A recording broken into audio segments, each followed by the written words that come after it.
तमाम दोस्तों की तशरीफ़ आवरी का।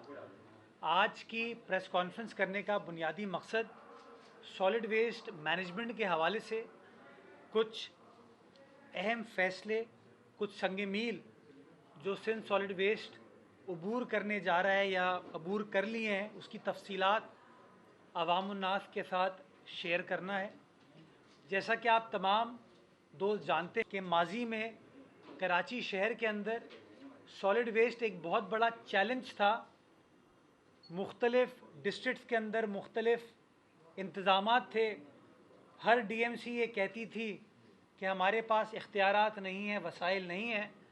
उस वक्त सिंध हुकूमत ने Sindh solid waste management board बनाने का फ़ैसला किया और विज़न ये था कि उस मुताल्लिका डीएमसी की इजाज़त से अगर वो डीएमसी ये फ़ैसला करे कि वो ख़ुद वेस्ट मैनेजमेंट नहीं करना चाहती तो ये काम सिंध सॉलिड वेस्ट उनके बिहाफ पर करे, ताकि एक मुनज़्ज़म निज़ाम शहर कराची के अंदर कचरे उठाने का बन सके और इवेंचुअली उस कचरे को आप waste to energy, waste to gas या वेस्ट टू आरडीएफ में ट्रांसफॉर्म कर सकें। हमें इन मामलात को ओवरकम करने में बहुत सारे चैलेंजेस फेस करना पड़े, जिसमें सबसे बड़ा चैलेंज माजी में डिस्ट्रिक्ट सेंट्रल और डिस्ट्रिक्ट कोरंगी में हमारे लिए ये था कि वहाँ की मुत्तहदा कौमी मूवमेंट के जो डीएमसी चेयरमैन थे, उन्होंने फ़ैसला किया कि वो कचरा ख़ुद उठाना चाहते हैं। चुनाचे बहुत ज़्यादा डिफ़िकल्टी थी कि कोई शख्स अगर नाज़माबाद से गुज़रे, सेंट्रल से गुज़रे, कोरंगी से गुज़रे और उसको वहाँ पर कचरा नज़र आए तो वो तनकीद सिंध हुकूमत के ऊपर होती थी, सॉलिड वेस्ट के ऊपर होती थी। हमने माजी में फिर उस चैलेंज को ओवरकम किया और सॉलिड वेस्ट की जो कार्रवाई थी उसको हमने सेंट्रल और कोरंगी डिस्ट्रिक्ट्स में भी वहाँ की काउंसिल करारदाद के बाद उसको शामिल किया। तनकीद होती थी कि सिंध हुकूमत इस इदारे को चलाती है। फ़ैसला ये किया गया कि हर सिंध सॉलिड वेस्ट का डिविजनल बोर्ड बनेगा जिसका इलेक्टेड मेयर सरबराह होगा।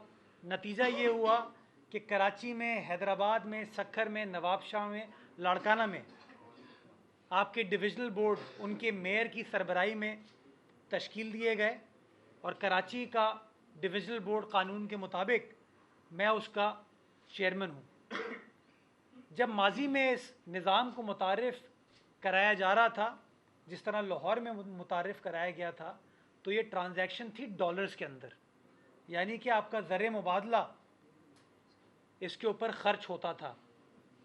हमने सिंध हुकूमत को कमिट किया था, वज़ीर आला सिंध को कमिट किया था कि उनकी हिदायत के ऐन मुताबिक हमारा पहला टारगेट ये होगा कि हम इस कॉन्ट्रैक्ट को डॉलर से पाक रुपीज़ में कन्वर्ट कर लें ताकि आपका ज़र मुबादला सेव किया जा सके। डिस्ट्रिक्ट सेंट्रल में और डिस्ट्रिक्ट कोरंगी में जो हमने मुआहदे किए वो हमने पाक रुपीज़ में किए,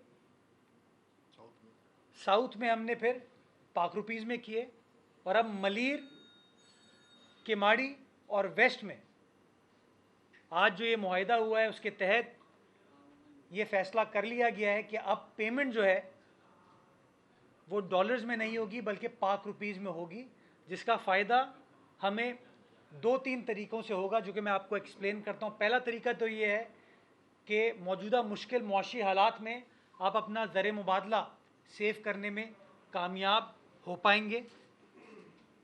दूसरा, जो हर डिस्ट्रिक्ट में सेविंग आपकी होगी कचरा उठाने में माजी के मुकाबले में, हालांकि पुराने एग्रीमेंट 2015 के हुए थे, 15-16 के। आज 8 साल बाद, 9 साल बाद जब हम चीज़ों को रिवाइज़ करने गए हैं, डॉलर से पाक रुपीज़ में लेकर आए हैं, तो डिस्ट्रिक्ट मलीर में हम तकरीबन 25.4% की सेविंग कर पाएंगे। 25.4% की सेविंग हम कर पाएंगे। और सिमिलरली डिस्ट्रिक्ट वेस्ट में और डिस्ट्रिक्ट किमाड़ी में 28.1% की हम सेविंग कर पाएंगे, यानी कि हमारे बिल में ये कमी होगी। इसके साथ साथ पब्लिक को बेनिफिट देने के लिए, क्योंकि असल टारगेट तो हमारा ये है कि हमारी परफॉर्मेंस बेहतर हो, हमारी कलेक्शन बेहतर हो।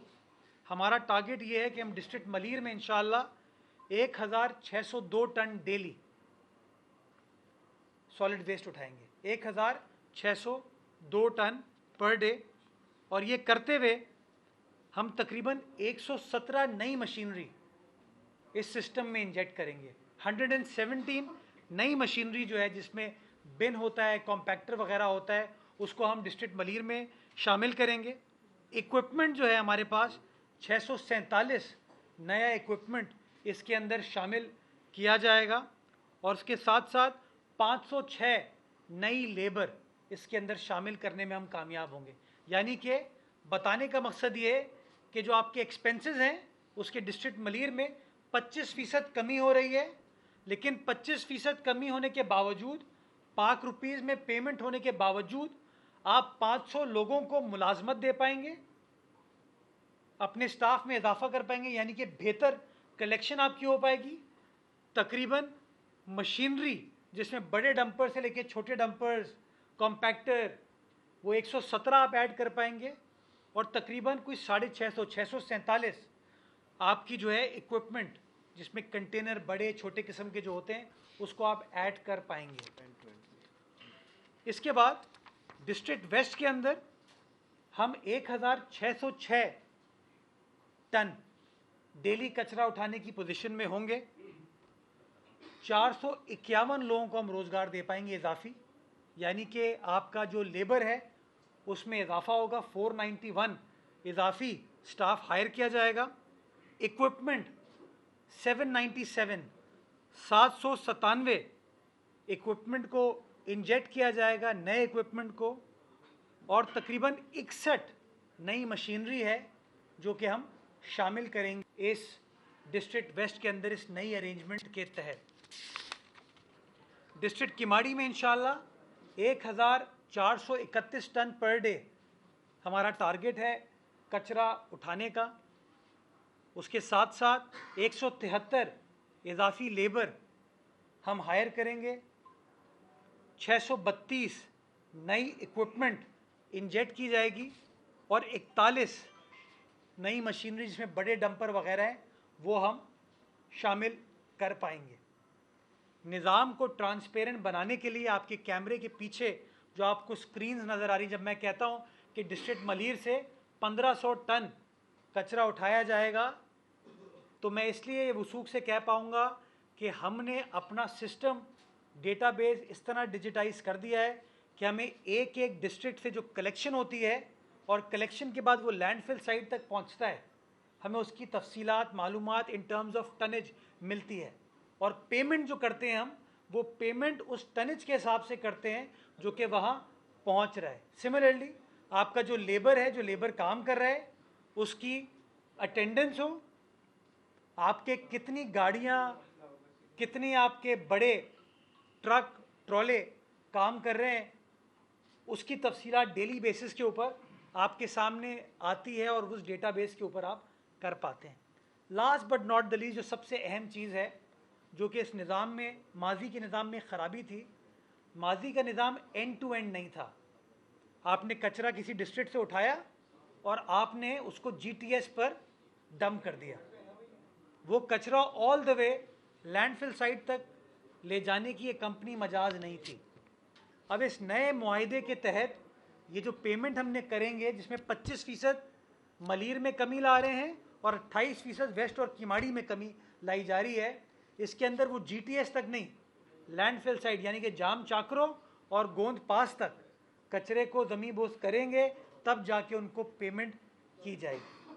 मैं समझता हूँ कि 3 बड़े टारगेट हम अचीव करने में कामयाब होंगे। पहली चीज़ ये कि हम सिंध हुकूमत की जो डायरेक्शन थी कि डॉलर से आपको PKR में आना है, हम उसको करने में कामयाब हो रहे हैं।